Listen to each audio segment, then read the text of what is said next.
¿Qué tal, amigos y amigas de Último Estreno? ¿Cómo estáis? Frankenstein, uno de los estrenos más esperados de los últimos tiempos, ya ha llegado a Netflix, a la plataforma, y lo hará en pocos días a los cines, por si alguien quiere verla donde hay que ver realmente el cine, que es en pantalla grande. Una película monumental, una película grandiosa desde el punto de vista presupuestario, desde el punto de vista visual, una película apabullante, una película que merece la pena verla en el cine. Pero desde el 7 de noviembre, que se ha estrenado en las pantallas pequeñas, que se ha estrenado en Netflix, hasta el 24, creo, alrededor del 24, si no, que se estrena en los cines, hay un impasse, un tiempo en el que creo que podemos hablar de la película y en el que resulta muy complicado que no la veamos para hablar de ella, para analizarla, para comentar cosas y esperemos durante unas cuantas semanas. Por lo menos los que nos dedicamos a esto tenemos que hacerlo. Bien, a ver, las opiniones, incluso las críticas de cine sobre Frankenstein, la nueva película de Guillermo del Toro, son como los culos, perdónenme la vulgaridad. Cada uno tiene uno y cada uno es distinto. Claro, todo depende del el grado de importancia o el grado de prestigio o el grado de seriedad que consideremos que tiene una crítica con respecto a otra o una opinión con respecto a otra. Pero como es una película muy esperada, hay miles, todo el mundo opina y como ya todo el mundo hace vídeos y todas esas cosas, pues ahí está. Entonces, meternos de lleno en analizar todo lo que supone el Frankenstein de Guillermo del Toro, a mí me aburre, me produce mucha pereza, porque todo el mundo lo hace. ¿Qué voy a hablar? Como hacen todos, como siempre digo, de la ficha técnica, de la filmografía de Guillermo del Toro, de lo que ha costado, pues si hay miles de vídeos ya haciéndolo, pues ¿para qué voy a hacer? Vamos a hacer en Último Estreno algo distinto, como siempre. Sabéis que hacemos algo distinto. Lo que no es óbice para que yo nos diga la opinión de mi película o para unas breves pinceladas del Frankenstein de este señor, de Guillermo del Toro, un director mexicano asentado en Hollywood desde hace mucho tiempo, que yo tuve la suerte, digo suerte porque me pareció un director interesante, me ha parecido en la mayoría de sus películas, en el Festival de Cine Fantástico de Sitges, en el Festival de Sitges, cuando en los años 90 vino, creo que fue el 94, 95, no hacerme mucho caso tampoco, año arriba, año abajo, no lo recuerdo, cuando fui al Festival de Sitges a cubrirlo y él estrenó su primera película, su primer largometraje, que fue Cronos, aquella película de la que hemos hablado en alguna ocasión, interesantísima, de un aparato, la protagonizado Federico Lupi, de un aparato que como una especie de alien, o mejor dicho, como una especie de cangrejo con sus patas se agarraba al corazón del protagonista de la película para tener la eterna juventud y jugar con el tiempo. En la rueda de prensa de Guillermo del Toro, en la posterior entrevista que yo puse en la radio por aquellos tiempos, estamos hablando del año 94 por ahí, ya hablaba Guillermo del Toro de la importancia que para él eran los monstruos. Y comentaba algunas cosas curiosas, algunas declaraciones que a lo largo de todos estos años, no, a excepción de En Último Estreno, poca gente ha escuchado porque Guillermo del Toro en aquellos años no era Steven Spielberg, quiero decir. Aquella rueda de prensa pues podemos haber estado 5 o 6 y era un recién llegado a Sitges. Así que tuve la fortuna de recopilar aquella rueda de prensa y aquellas declaraciones que hizo. Antes de entrar a comentar cosas sobre Frankenstein y lo que vamos a hacer, dejadme que os ponga un minutito de una conclusión, de una frase muy importante que pronunció Guillermo del Toro y que nos conduce a lo que Guillermo del Toro hace hoy. ¿Por qué siempre hace Guillermo del Toro estas películas? Porque él dijo que, bueno, él dijo esto con respecto a los monstruos, a lo que significa el monstruo. Pero es que curioso, ya vais a comprender por qué Guillermo del Toro hace este cine.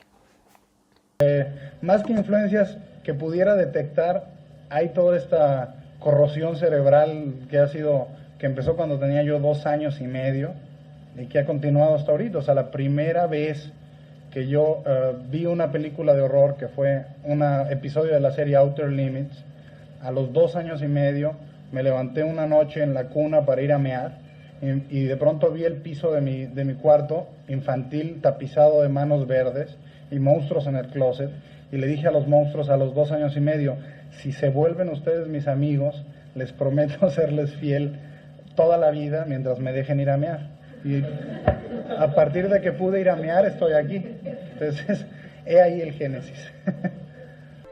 Y utilizar el cine de horror como creo yo que debe ser usado, que es como una genuina herramienta artística y de expresión. O sea, yo no veo el género ni para degradar figuras femeninas, ni para meter gente a que coma palomitas, ni para que los machos adolescentes tengan un escapismo posteyaculatorio de algún tipo. Y a mí me parece que el género fantástico tiene una capacidad expresiva muy profunda y que a mí me interesa, ¿no? Me interesa mucho contar una historia en la que un monstruo es capaz de conservar el alma.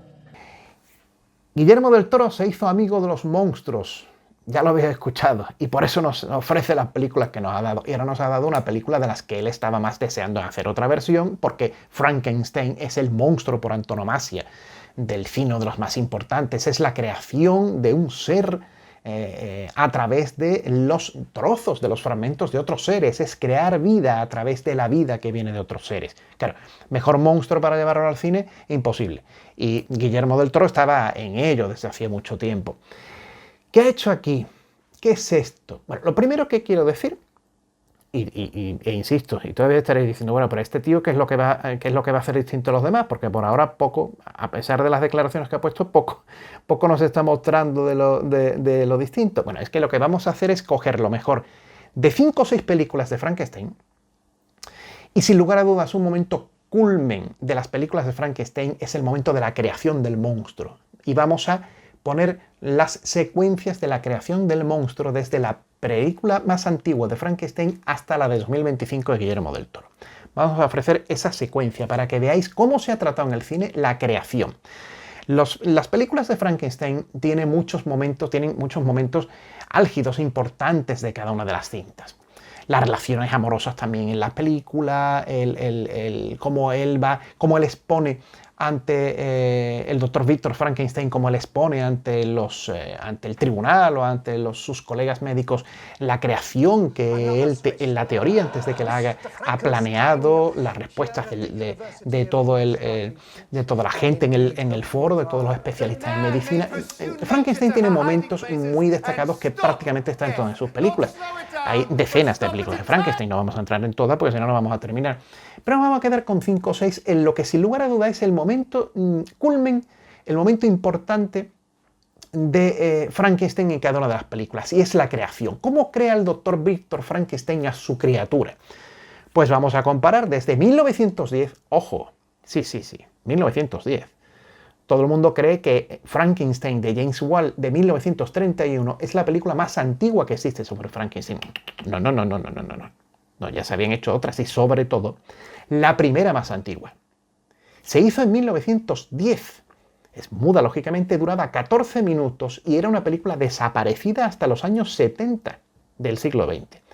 Y a través de una rocambolesca actuación de una serie de cosas se encontraron, alguien la tenía, no la quería dar, era propiedad suya, no la quería vender. Esta historia es que si la contamos nos alargamos. Pero lo curioso es que esa película al final, cuando este hombre que la tuvo falleció, pues esta película pasó a otras manos y esas manos consiguieron que esa película pues pertenezca ya al erario público, al patrimonio del cine mundial, haya sido conservada. En 2017 se restauró y se le colocó una música. Entonces vamos a ver luego la creación del monstruo en el año 1910. Es increíble, de verdad es que pone los pelos de punta.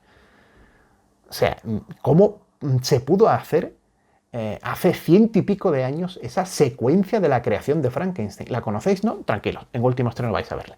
Pero vamos a ver la de 1910, la de 1931, la de 1957 de Terence Fisher, con Peter Cushing, La maldición de Frankenstein. Vamos a ver la de 1994 de Kenneth Branagh y vamos a ver la de 2025 de Guillermo del Toro. Todo ese recorrido en unos pocos minutos. Ya yo me callaré y entonces vamos a ver una secuencia detrás de otra, que es lo mejor, que es lo peor. Yo voy a hacer una breve introducción, un introito a cada una de esas secuencias, diciendo en muy poco, en unos 20 segundos, lo más destacado. Al final no serán 20 segundos, serán 1 minuto o 2, ya me conocéis. ¿Qué es lo que caracteriza cada una de esas secuencias? ¿Qué es lo importante? Y sobre todo un aspecto muy relevante que yo siempre le doy, como sabéis, a todo lo que comento. La música. ¿Qué banda sonora acompaña cada secuencia de las películas que se han hecho sobre Frankenstein a la hora de hablar de la creación del monstruo? Las hay buenas, las hay, distintas, y no las hay. Porque en el año 1910 no había música de cine. Pero sin embargo, en la restauración 2017 se le colocó banda sonora por un músico, que la vamos a escuchar aquí en su secuencia. Bueno, lo dicho, va a ser creo que vamos a hacer un vídeo apasionante, distinto al de todos los demás.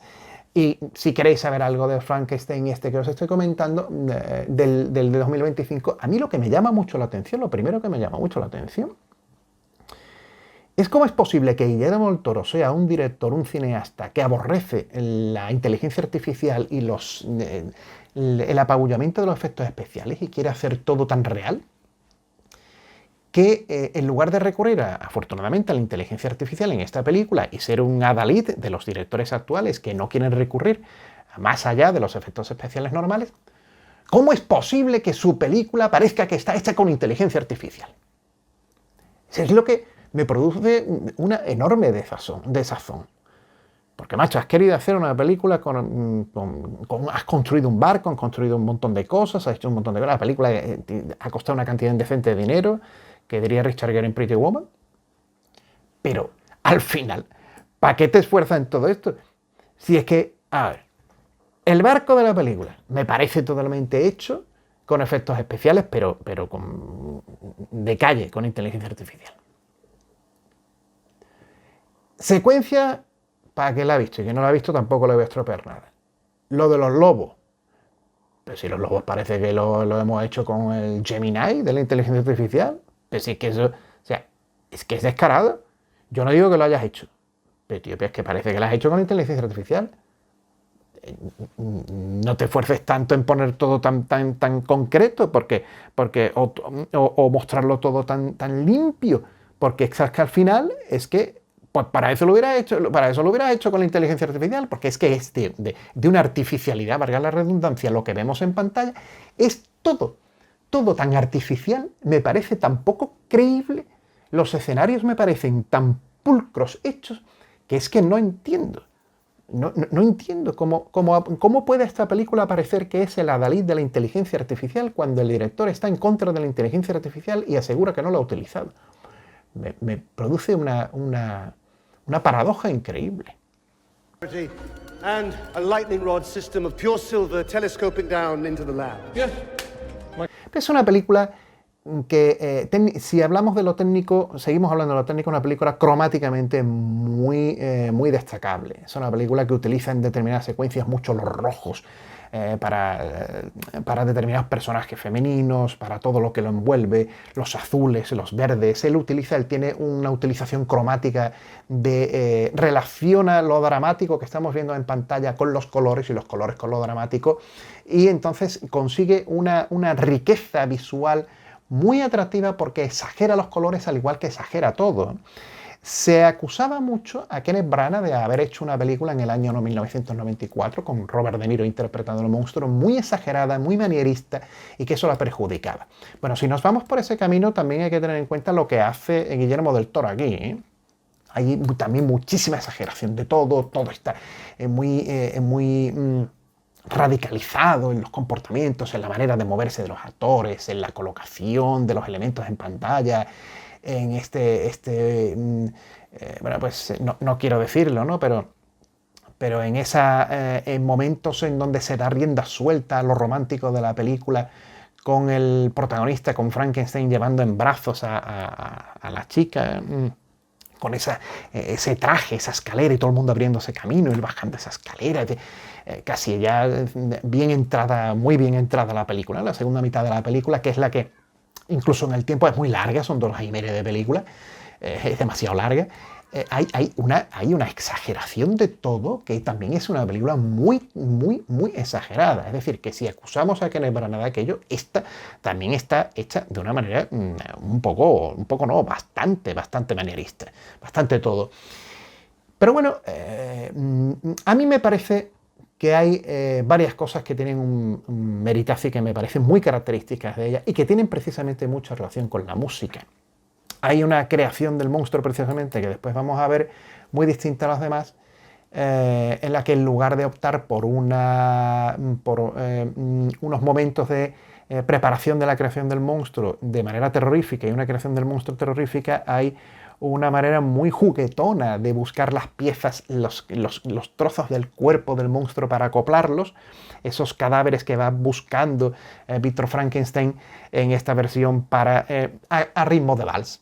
O sea, hay un vals clarísimamente muy rico hecho por Alexander Desplat, el compositor de música de cine que ya trabajó con Guillermo del Toro, por ejemplo, en La forma del agua. Es un compositor muy de cuerdas, con una finísima utilización de la cuerda en las bandas sonoras que hace.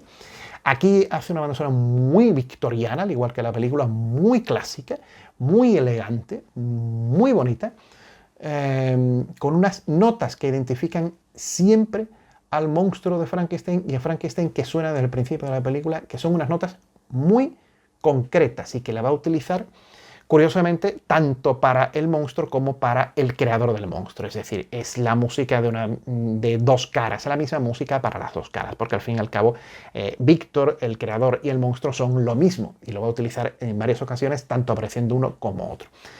Esas notas son estas que vais a escuchar ahora, que aparecen en la película en este momento, ya veréis.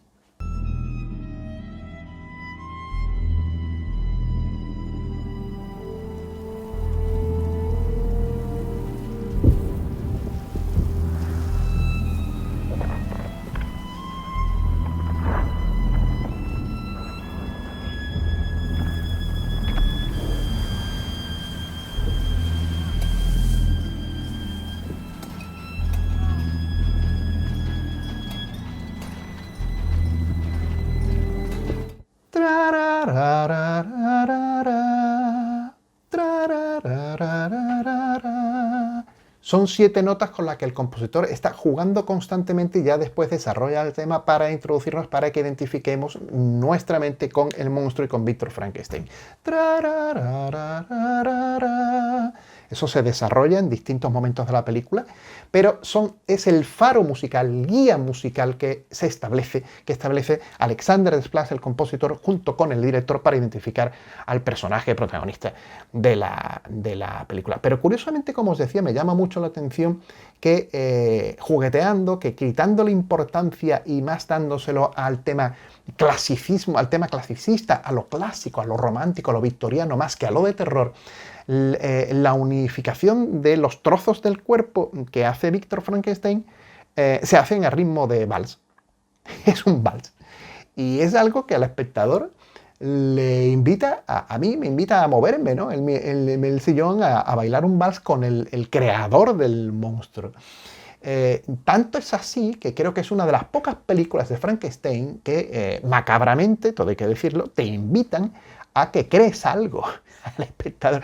Yo como espectador, cuando termino de ver la secuencia de la creación del monstruo y la preparación, los preparativos, que es donde suena más el vals, la preparación de las piezas humanas para crear, de los cadáveres, de las piezas de los cadáveres para crear el monstruo, uno le entran ganas cuando termina de ver esa secuencia de crear algo, de crear un muñeco, de crear un robot, o de crear, hombre, no vamos a decir de crear un ser humano, pero es curioso porque es una de las pocas películas. Todas las películas de Frankenstein, como acompañan las músicas de terror o músicas simplemente incidentales o no hay música, pues no te inspira a hacer nada, sino te crea esa sensación. Aquí, curiosamente, Guillermo del Toro juega con la música para dar al espectador esa sensación de identificación, de que tú estás creando también algo. Esa peligrosidad, ese concepto peligroso desde el punto de vista moral y ético, sobre todo moral, de lo que es la creación de vida humana a través de la unificación de otras partes del ser humano, y sobre todo un concepto muy, muy presente en la película de Guillermo del Toro y no en otras, que es el concepto de la inmortalidad desde el punto de vista del ataque de todo lo que es mortal a ese ser. Ese ser permanece inmortal, condenado a una vida en la que no puede morir, porque cuando le disparan, cuando le hieren, cuando le hacen algo, pues sus heridas se cierran, ¿no? Condenándolo a seguir viviendo. Y bueno, es una adaptación del libro en algunas cosas muy fiel, del libro de Mary Shelley, de la novela, pero también es como entremos en el capítulo de la literatura, ya nos vamos ya por unos derroteros en donde esto va a durar 4 horas y ya, en fin. Y no es cuestión tampoco de que os durmáis. Así que bueno, es una película interesante desde ese punto de vista.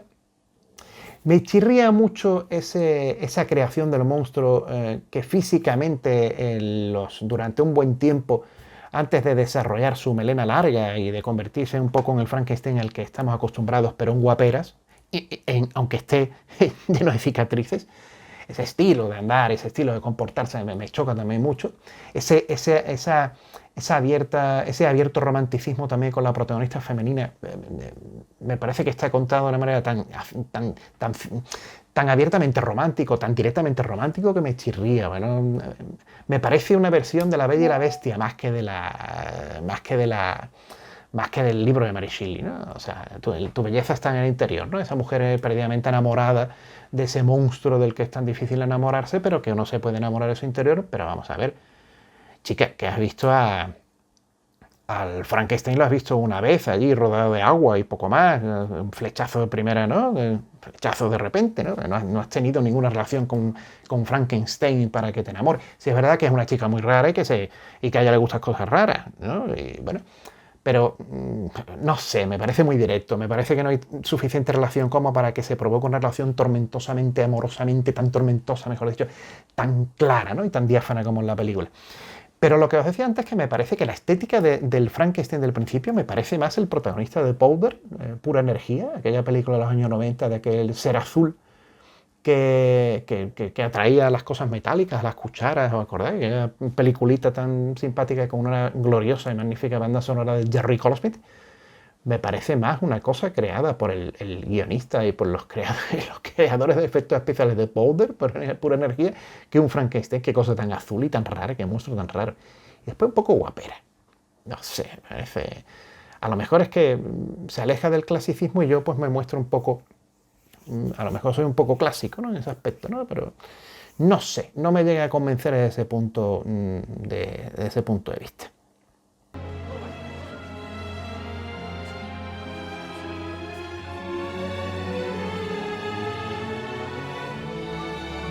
Bueno, Frankenstein de Guillermo del Toro la tenemos en el cine, si queréis la tenemos en Netflix, si queréis vais al cine a verla también cuando se va a estrenar en las salas, pero ya tenéis ese comentario. ¿Merece la pena? Bueno, es una versión más, muy apabullante, muy barroca, muy visual, muy de cuento, de cómo cuenta las cosas Guillermo del Toro visualmente. Y bueno, ya os digo, sobre todo interesante lo de la creación del monstruo, que ahora vamos a entrar en todo el resto de películas.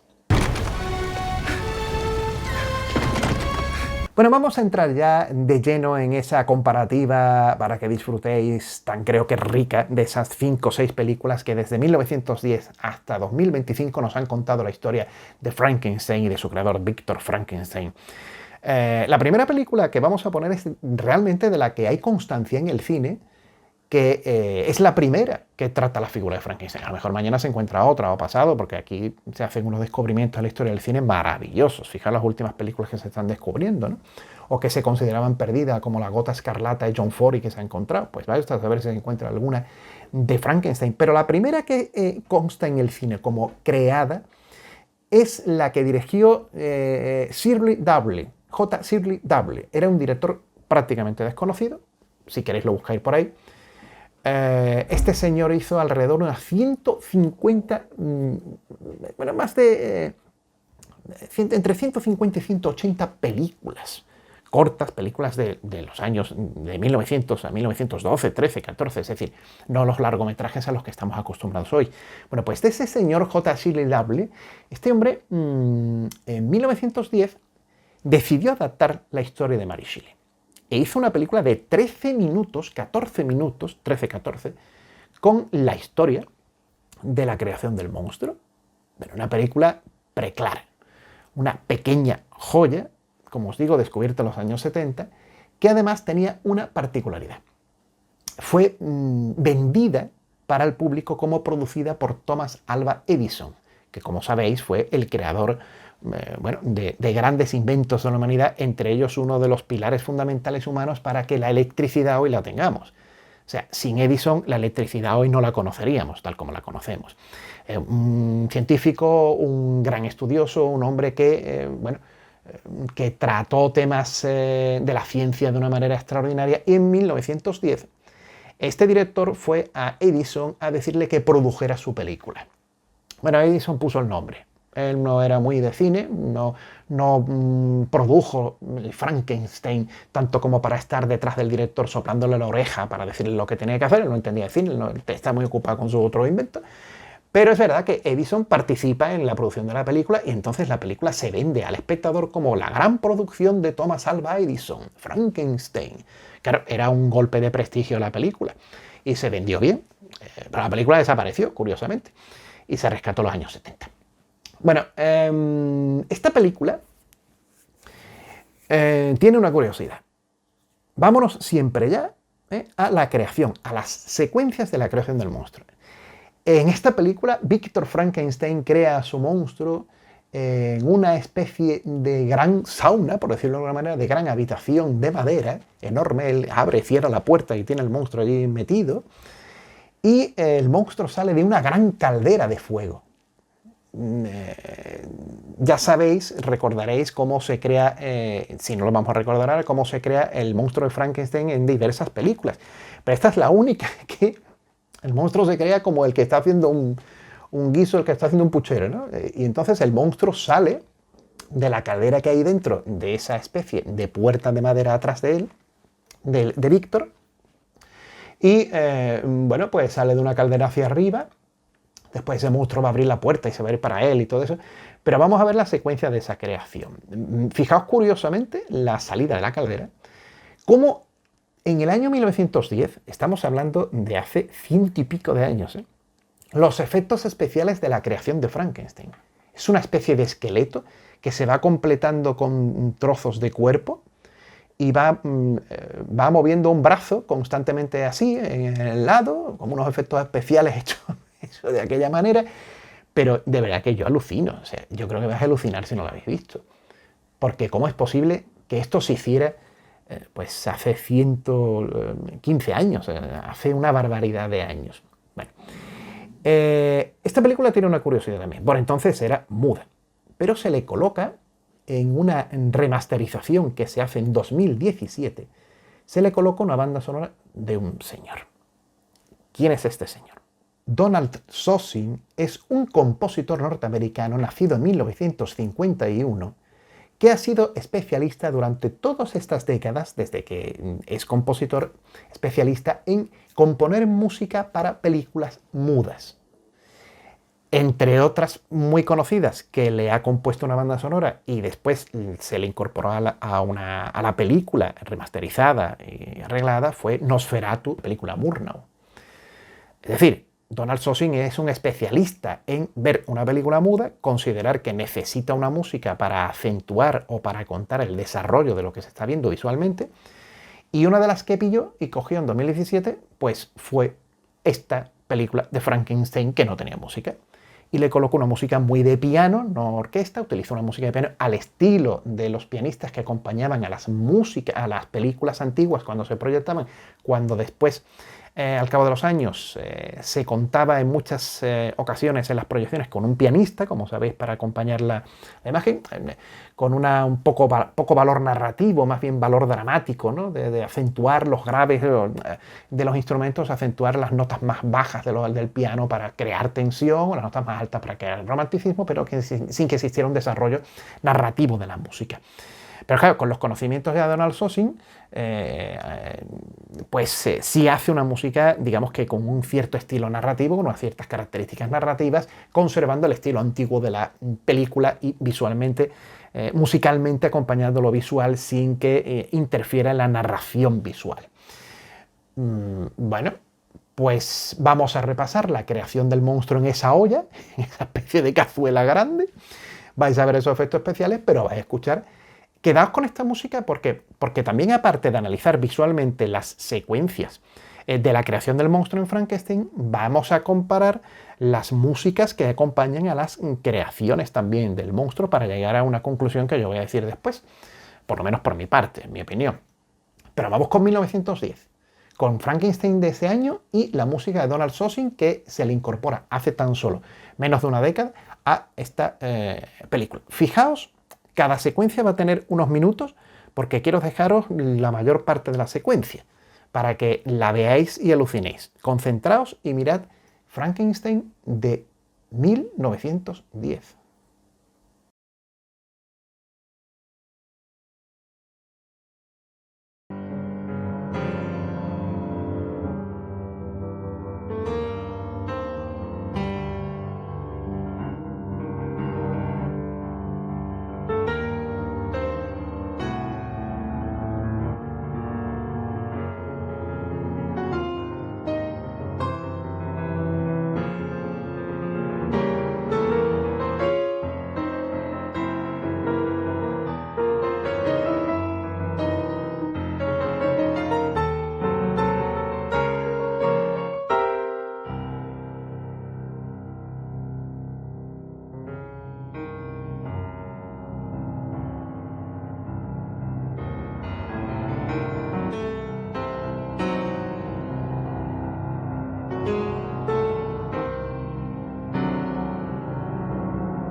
Bueno, sigamos. 1931, el Frankenstein quizá más conocido en la historia del cine, el que rueda el director James Whale con Boris Karloff haciendo del monstruo. Inmortal la secuencia de la niña con la margarita, con la flor, el monstruo cuando la coge, la tira al agua y todas esas cosas que ya conocemos. Bien, estamos en el año 1931. La secuencia de la creación del monstruo de Frankenstein en la película de James Whale no se acompaña de música, sino que son muchos efectos de sonido. Acaba de llegar el sonido al cine, el cine ha dejado de ser mudo, pero todavía estamos en el impasse entre la llegada del sonoro y el desarrollo narrativo, temático, musical de las películas. Es decir, hasta que no llega poco después, en año 32-33, no llega, King Kong, con su famoso los temas musicales de Max Steiner. No existe realmente una relación del músico, del compositor, con lo que estamos viendo en pantalla, y él desarrolla la historia paralelamente con su música para identificar los leitmotiv, para identificar lo que está ocurriendo, para contarnos con la música lo que ocurre.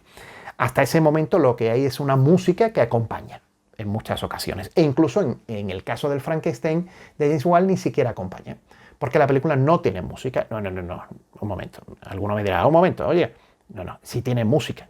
Tiene un tema de Bernard Kaum, que es un compositor que fue arreglista, más que compositor, arreglista, que fue uno de los arreglistas de la partitura para Max Steiner, de Lo que el viento se llevó, en el año 1938, curioso, y que antes había compuesto, pero que no estaba ni acreditado nunca ni nada, porque lo que se hacía por aquellos tiempos era menospreciar al compositor, porque las composiciones lo que hacían eran unos temas introductorios de la película y un tema al final que solía ser el mismo o alguna variación.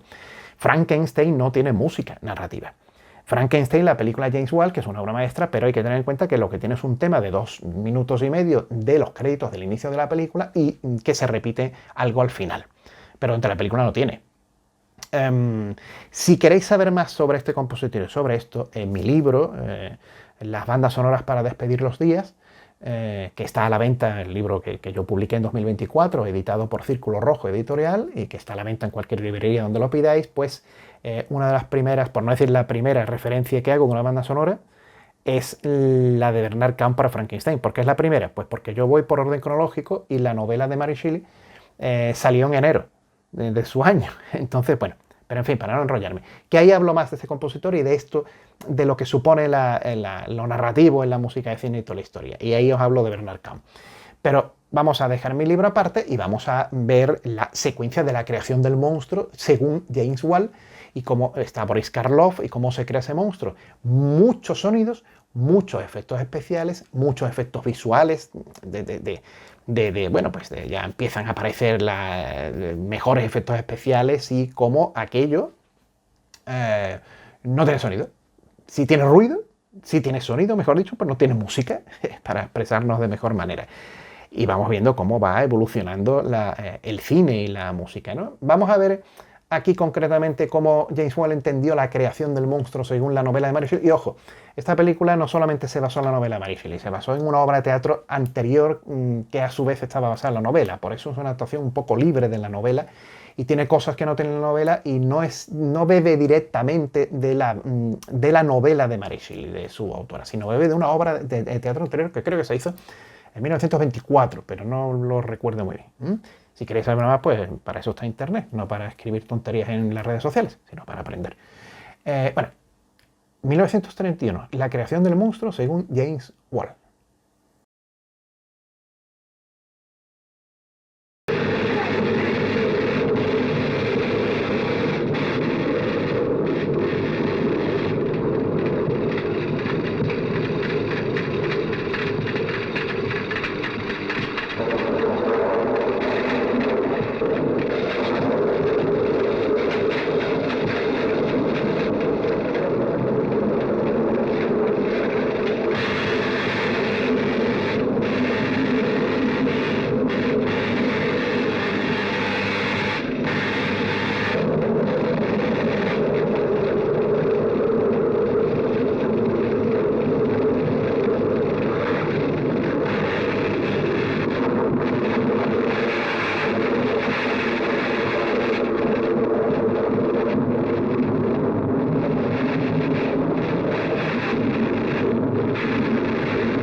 alive. Oh, it's alive. It's alive. It's alive. It's alive. Oh, in the name of God. Now I know what it feels like to be God. Oh. A partir de aquí, el cine se desarrolla de una manera espectacular. A partir del año 1931, 32, 33, el cine va adquiriendo importancia en los efectos especiales. Fijaos, de esto que hemos visto a 1938, con lo que el viento se llevó, a Blancanieves un año antes prácticamente, o sea, el cine en los años 30 es la leche lo que experimenta de crecimiento. Y la música de cine es tremenda porque, entre otras cosas, aparecen compositores aparte como Max Steiner de King Kong o aparece Frank Waxman, que es un grandioso compositor que utiliza la orquesta sinfónica ya a tope y que hace La novia de Frankenstein. Es la segunda parte de esta. No la vamos a ver porque en el Novia no nos vamos a meter. Pero ya hay otra cosa, ya hay otra cosita, ¿no? La música ya juega otro papel fundamental. Pero nos vamos a ir, vamos a dejar los años 30, nos vamos a ir a los años 50 y vamos a poner como ejemplo, ahí aparecen un puñado de películas que tratan la figura de Frankenstein, producidas por una productora británica que se llama Hammer. La Hammer. La Hammer es una productora que se dedica a hacer cine, sobre todo de terror, y utiliza monstruos o personajes muy del cine de terror. Drácula, Frankenstein, en fin. Y son esas, El hombre lobo, son esas peliculitas que vemos ahora que nos hacen tanta gracia, tan dignas, hechas por aquellos tiempos, con un presupuesto no muy alto, pero que eran tan características de los años 50 y de los años 60.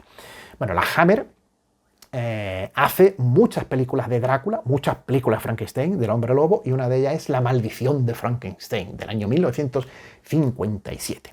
Ahí está de director Terence Fisher, un grande entre los grandes, y de actor, haciendo de Víctor Frankenstein, Peter Cushing. Ese un clasicazo que recordaréis, con, bueno, pues una película con su ingrediente femenino también que acompaña al doctor y todo eso. Y bueno, esa película, esto es un CD muy valioso, de las mejores películas de la Hammer, lo podéis ver ahí. ¿Vale? La portada es bueno, pues Christopher Lee interpretando a Drácula, pero esto tiene un montón de temas, unos cuantos temas de películas de Drácula, pero también incluye otra serie de temas, y el compositor es James Bernard, un compositor británico que trabajó muchísimo para la Hammer. Fue conocido por las bandas sonoras que hizo para la Hammer. Fue un compositor que utilizó mucho la música tenebrosa, la música de misterio para estas películas. Y para La maldición de Frankenstein, la composición la banda sonora fue de James Bernard. Quiero poneros esto como recordatorio de ese momento maravilloso con Peter Cushing y, bueno, dirigido por Terence Fisher, de la creación del monstruo de Frankenstein. Prácticamente aquí la música no suena, tampoco es una de las mejores bandas sonoras de James Bernard. James Bernard tuvo cosas muy buenas con Drácula, más que con Frankenstein. Pero bueno, como estamos hablando de Frankenstein, pues por si queréis verla o rescatarla, esta película, que es una película deliciosa, y vamos a ver la secuencia.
Quiero que me ayudes.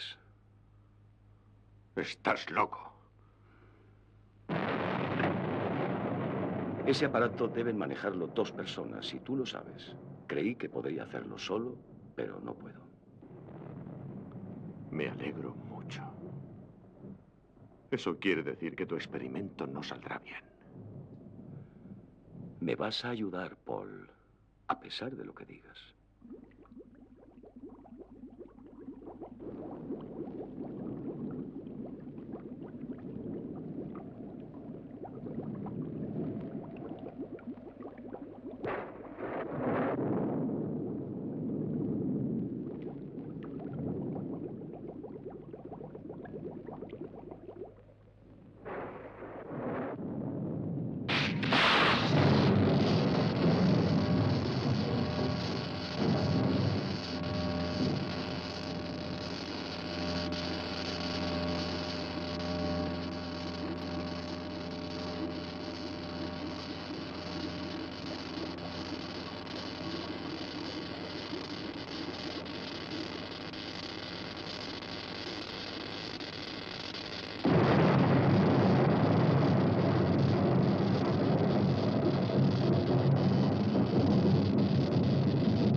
Si me ayudas, te prometo que una vez haya demostrado mis teorías, me desharé de él. ¿Cuánto tiempo? 1 mes, 2 como mucho.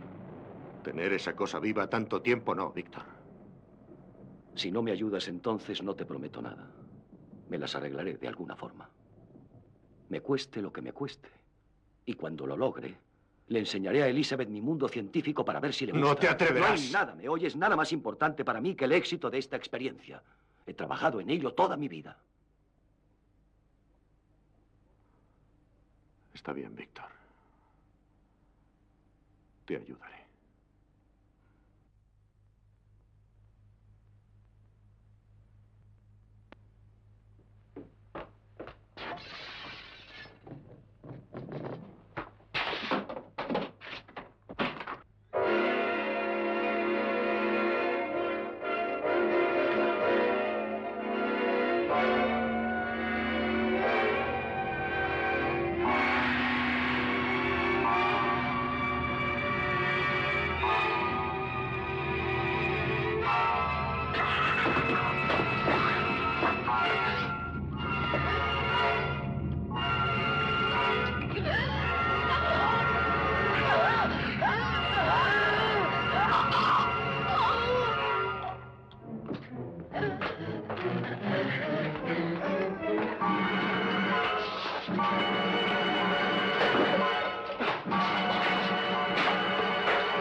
¡Víctor!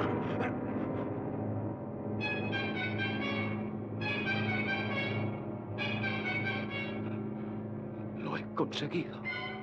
Esta cosa debe ser destruida antes de que recobre el conocimiento.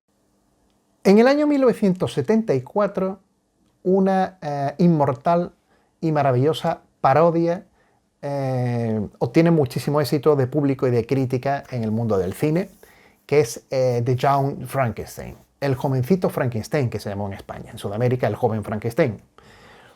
El jovencito Frankenstein es una película de Mel Brooks, un director de comedia, fallecido ya hace poco, creo que hace un par de años, que fue director de, de películas de comedia muy destacadas y productor de cine, que entre otras cosas fue el productor, uno de los mayores aciertos de su carrera, aunque no la dirigió él, que fue producir El hombre elefante, de esa grandiosa película que en blanco y negro extraordinaria de David Lynch. Bueno, pues Mel Brooks era un director muy dado a hacer comedias. La loca historia de las galaxias, Spaceball, por ejemplo, también era de él, Máxima ansiedad, pero su película clave, y la película por lo que todo el mundo lo reconoce, es El jovencito Frankenstein. Claro, vamos a abordarlo también. ¿Por qué? Porque es una parodia, pero es una película sobre Frankenstein. Vamos a ver cómo Mel Brooks afronta la creación del monstruo, bueno, pues con actores como Martin Feldman, quien no lo recuerda, quien nos recuerda esta película a Igor, ¿no? a ese lacayo que iba acompañando a Víctor Frankenstein en la creación de ese monstruo, y vamos a ver cómo ve Mel Brooks la creación, según él, en esta parodia muy simpática sobre Frankenstein, que como ya sabéis y como recordaréis, bueno, pues Igor va a robar un cerebro y se equivoca. En vez de coger el cerebro que le había pedido su Víctor, pues coge otro que no se podía utilizar porque era de un tonto el culo. Y bueno, en fin, por si no la habéis visto, por si queréis verla por ahí. Bien, aquí hay una cosa que rescata, que anteriormente se me había olvidado en la película del año 1933 que dirigió James Whale con Boris Karloff, se me había olvidado decir. Aquí Mel Brooks rescata lo coral en la creación, es decir, aquí vais a ver cómo se crea el monstruo, pero se crea con la presencia de varias personas. Rodean a Víctor, al doctor Frankenstein, lo rodean varias personas que están presenciando el espectáculo, ¿no? de lo que allí está ocurriendo. Esto parodia la película de 1931. En 1931 la película también, la secuencia que habéis visto antes de la creación del monstruo, es una secuencia en donde hay más gente mientras se crea el monstruo, ¿no? Y como en un principio parece que el doctor Víctor Frankenstein fracasa en su cometido, y todos alrededor, ¿no? Incluso la fémina que acompaña al elenco de la película, el ingrediente femenino que sabéis de la película, ese ingrediente de amor por Víctor y esa relación de ese triángulo de la protagonista femenina, el doctor y la criatura. Bueno, pues en la película de Mel Brooks también todos acompañan a la creación, acompañan a Víctor Frankenstein. La música, como generalmente ocurría con Mel Brooks, es de John Morris.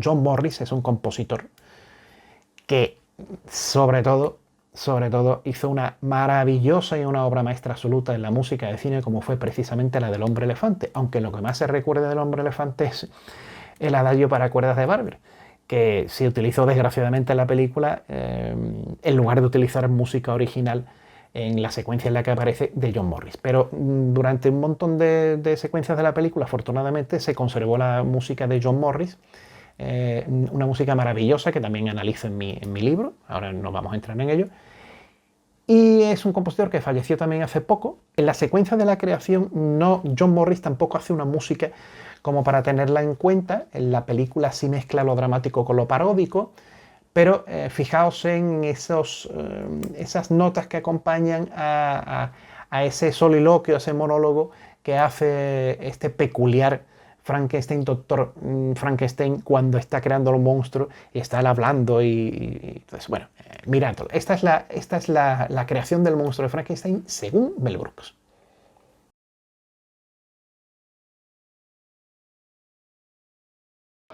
Release the safety valve on the main wheel. Yes, master.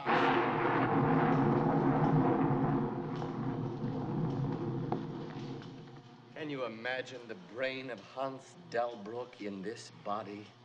Oh, Frederick. This is the moment. Well, dear, are you ready? Yes, Doctor. Elevate me. Now? Right here? Yes, yes. Raise the platform. Oh, the platform. Oh, that. Yeah, yes.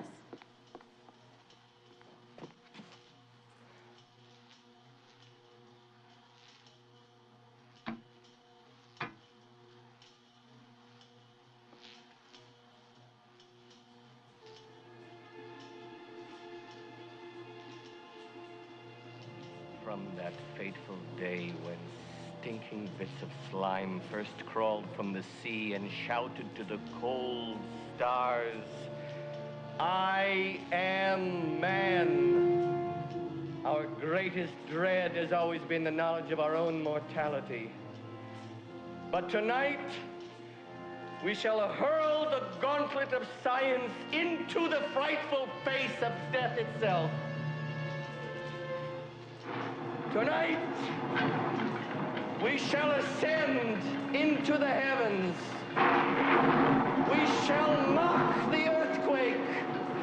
We shall command the thunders and penetrate into the very womb of impervious nature herself.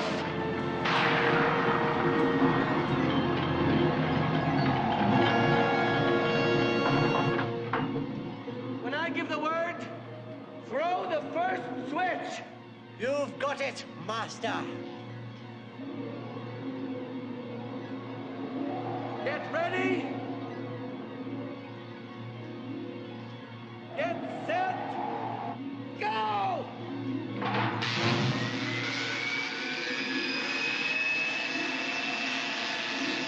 Throw the second switch!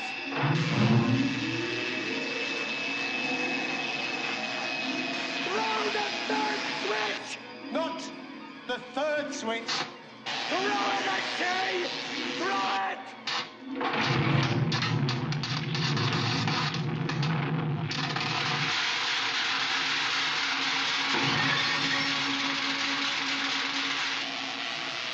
Lies! Lies, do you hear me? Give my creation life!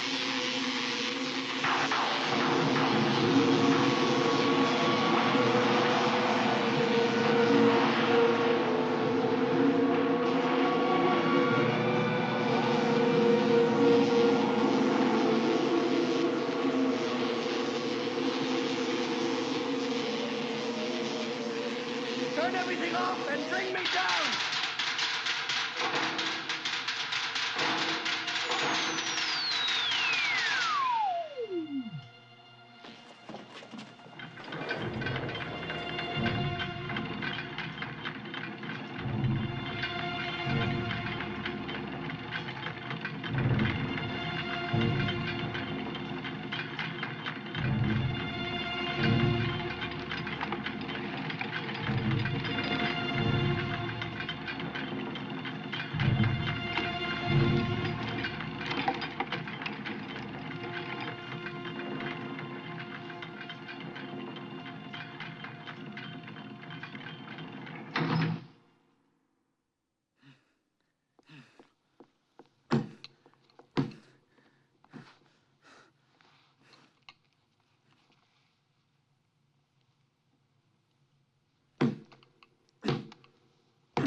Nothing.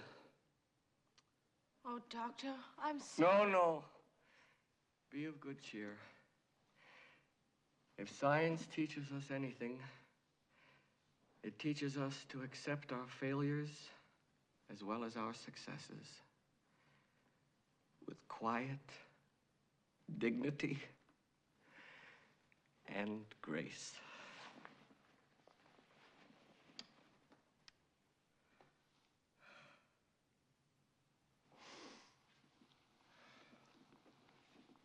Son of a bitch bastard, I'll get you for this! What did you do to me? What did you do to me? Doctor, stop it! You kill him! I don't want to live! I do not want to live! Quiet, dignity and grace. Oh, Mama! Y de 1974 nos vamos a ir, pues, 20 años después, a 1994. Bueno, aquí viene un peso pesado en la secuencia de la creación y en lo musical de ella. Kenneth Branagh decide adaptar la historia del Dr. Frankenstein y hace Mary Shelley's Frankenstein. Incorpora el nombre de la autora de la novela al título de la película, al igual que tan solo 2 años antes Francis Ford Coppola había hecho su Drácula y la había llamado Bram Stoker Drácula. Siguiendo la estela de Coppola, no solamente en el nombre, sino en muchas otras cosas, Kenneth Branagh, director muy teatral, director que todo el mundo conocemos, director de Mucho ruido y pocas nueces, de Morir todavía, de Los amigos de Peter, de Enrique V, adapta la obra y lo hace de una manera muy barroca, como he dicho anteriormente, muy manierista en todo. Él protagoniza la película, interpreta a un doctor enloquecido. Es una película muy victoriana también. Esta película de Guillermo del Toro yo creo que bebe mucho de un estilo visual. No estoy diciendo que Guillermo del Toro haya copiado, porque Guillermo del Toro tiene su propio estilo y se nota, pero yo creo que es una película muy basada en la del año 94. En todo. muy basada en la estética, muy basada en ese ambiente victoriano, muy basada en esos bailes también del vals en determinadas secuencias que también ocurren en la película del año 1994. Bueno, esta es la famosa que Robert De Niro interpreta al monstruo. Y sin lugar a dudas, el culmen de la película es la creación. Yo creo que es la creación del monstruo, de todas las creaciones de las películas que vamos a tratar de Frankenstein, la más barroca, la más apabullante visualmente y la mejor dirigida. Sí es cierto que en su contra podemos hablar de un cierto exceso que ha acompañado a la película. Sí es cierto que podemos hablar de un ritmo frenético en todo, tan frenético que el espectador puede sentirse un poco confundido al ver la película.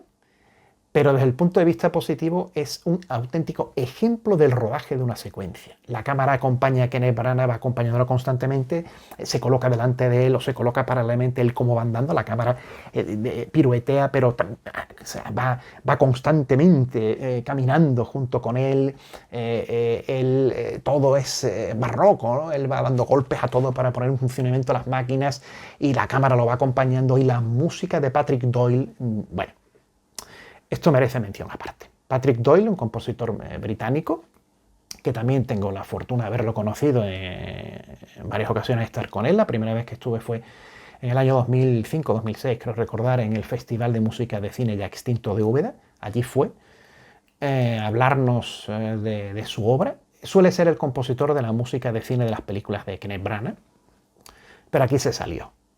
O sea, si él tiene cosas magníficas con él, como Mucho ruido, pocas nueces, pero aquí se salió, porque esta banda sonora es completísima. Su delicadeza a la hora de tratar el tema romántico en la película, con un tema de cuerdas maravilloso, se contrapone al tema de la creación, en donde el compositor da rienda suelta sobre todo los instrumentos de viento, a unas trompas que absolutamente están todo el tiempo sonando por alto, pirueteando, acompañado también de unas tubas, de una percusión que cambia de ritmo, de un ritmo a otro. Es decir, son varios minutos de creación del monstruo con una música de Patrick Doyle que es una auténtica joya, y para mí es la película que mejor refleja la creación del monstruo en su conjunto. La más barroca, cierto, la más excesiva, cierto, pero es algo absolutamente espectacular. Y si el cine es espectáculo, esto que vas a ver ahora es auténtico espectáculo. Contaba Patrick Doyle en Úbeda, como curiosidad, y que yo lo he reflejado también en mi libro, que esta película le ha dejado a él anécdotas como, por ejemplo, que un día estaba en su casa y su hija la llamó por teléfono una noche, a las y pico, y cogió el teléfono y dijo: ¿qué ocurre? ¿Qué te pasa? Y dijo: mira, papá, escucha esto, y le puso el teléfono. Y entonces él lo que escuchaba era que estaba como en una sala de fiesta, en una discoteca, ¿no? Lo típico de una chica joven que va a una sala de fiesta, y de repente empieza a escuchar su tema de la creación del monstruo. Y dice: hija, ¿dónde estás? Y dice: mira, papá, estoy en una discoteca, estoy con mis amigos por aquí, y de repente llega a las 12 de la noche, y en esta discoteca se han apagado las luces y ha sonado el tema de la creación que tú compusiste para Kenneth Branagh para la película Frankenstein. Y todo el mundo lo escuchó aquí extasiado, porque parece que es tradición en este pub o en esta discoteca que cuando llega a esta hora de la noche, pues se ponga el tema que hiciste. Y él pues le hizo mucha gracia esto, ¿no? Y dijo: bueno, pues muy curioso. Entonces ahí, hasta ese punto ha llegado bueno, si aquí en España tenemos bares que ponemos la salve rociera a las 12 de la noche, pues en Escocia creo que fue, o en el país de Gales, uno de esos, que fue donde lo llamó, pues hay tradición en algunos pubs de poner a las 12 de la noche la música de Frankenstein de Patrick Doyle compuesta para esta película. Así que fijaos la curiosidad y fijaos lo curioso de esto. Bueno, disfrutad. Si la habéis visto, volved a disfrutar. Y si no la conocéis, preparaos para ver este apabullamiento visual musical espectacular del Mary Shelley Frankenstein, y vete la película entera, buscadla por ahí. No está en ninguna plataforma, de estas de pago. Es curioso, no está ni en Movistar, ni en Filmin, tenéis que buscaros la vida por ahí, o comprarla, o alquilarla en algún lado, pero me parece que está en Movistar, pero es de alquiler, o sea, hay que pagar los 4 o 5 euros para... Pero lo que es la película para disfrutar de ella, si os apuntáis a la plataforma e incluida dentro de la plataforma, no está, hay que pagar. Digo, eso es muy curioso. Bueno, Patrick Doyle, Kenneth Branagh, Mary Shelley Frankenstein.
Bien, llega Guillermo del Toro y en el 2025 nos ha presentado este Frankenstein nuevo. Música de Alexander Desplat, como he dicho anteriormente.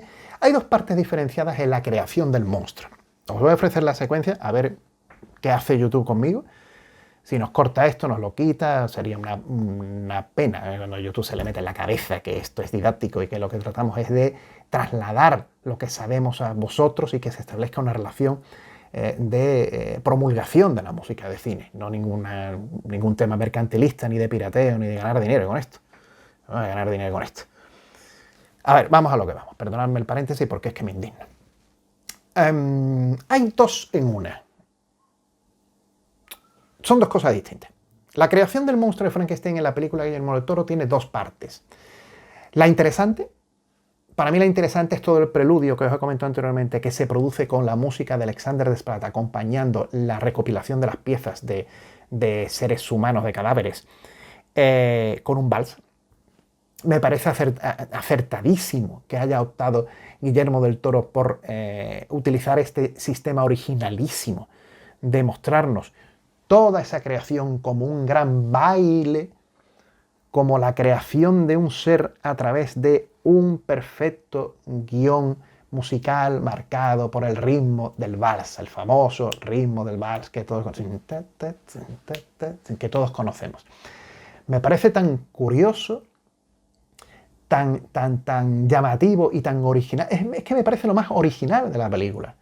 Curiosamente, cuando todos vayáis a ver la película, os pido que os fijéis en esto, porque habrá gente que vea la película y diga, bueno, en realidad no tiene nada de original, o se parece a la de Kenneth Branagh, o se parece a otra, bueno, ya bien, pero lo verdaderamente destacable de esta película son los minutos de la secuencia de la creación del monstruo y lo musical, lo balsístico de lo musical. Eso me parece muy interesante, pero os voy a unir dos partes. Una, para que veáis el vals, escuché las notas del vals y cuando pasa el vals voy a cortar y voy a unir con unos instantes de cuando es realmente cuando después de la recopilación de las piezas se crea el monstruo. Ahí la música parece muy incidental, si la música es como de terror, la música es muy de acción, la música es muy... Pero ahí vais a ver cómo esa secuencia prácticamente empieza con las notas musicales que acompañan al monstruo que os decía al principio. Y ya ahí cambia y ya se hace grave el tema y ya se desarrolla con una música más incidental hasta que se produce la creación real del monstruo. Es decir, ese tema está presente también en la creación después del vals y ya todo se vuelve mucho más grave después de ese juego balsístico musical de la recopilación de las piezas de los cadáveres.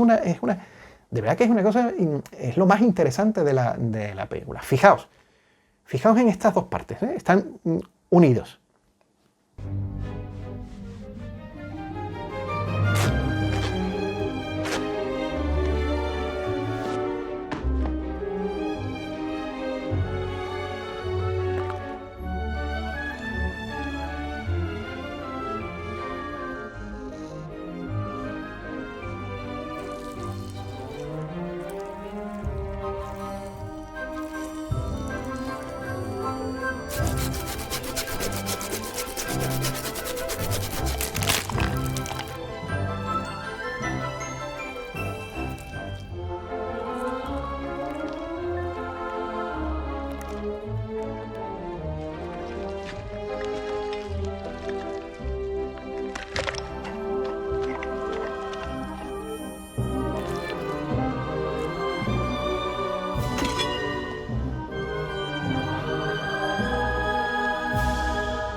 Muy bien, amigos y amigas de Último Estreno, pues nos vamos a quedar aquí ya después de este programa hoy largo, extenso, pero creo que interesante, en el que hemos analizado sobre todo esas películas identificativas de Frankenstein, pero desde un punto de vista que poca gente lo hace, por no decir creo que ninguna.